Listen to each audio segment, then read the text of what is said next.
ইরানে যুক্তরাষ্ট্র ও ইসরায়েলের আগ্রাসন শুরুর পর ইতোমধ্যে ১৩০০ জন নিহত হয়েছে বলে জানিয়েছে বার্তা সংস্থা আল জাজিরা।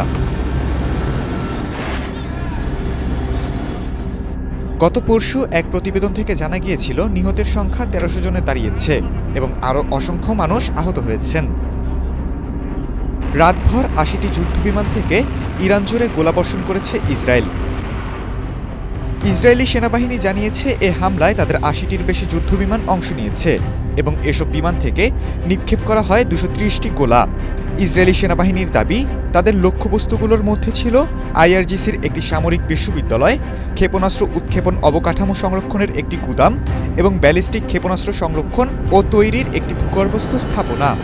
তবে এসব স্থানের সুনির্দিষ্ট অবস্থান উল্লেখ করেনি ইসরায়েল। এদিকে রাতজুড়ে পাওয়া প্রতিবেদনে বলা হয়েছে, রাজধানী তেহরান সহ ইরানের কয়েকটি স্থানে বড় ধরনের বিস্ফোরণ ঘটেছে।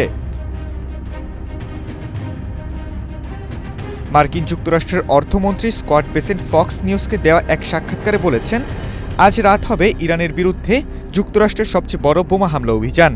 তিনি বলেন, যুক্তরাষ্ট্রের এই হামলা ইরানের ক্ষেপণাস্ত্র উৎক্ষেপণ কেন্দ্র ও ক্ষেপণাস্ত্র তৈরির কারখানাগুলোতে সবচেয়ে বেশি ক্ষতি করবে এবং এর মাধ্যমে সেগুলোর সক্ষমতা উল্লেখযোগ্যভাবে দুর্বল করে দেওয়া হবে।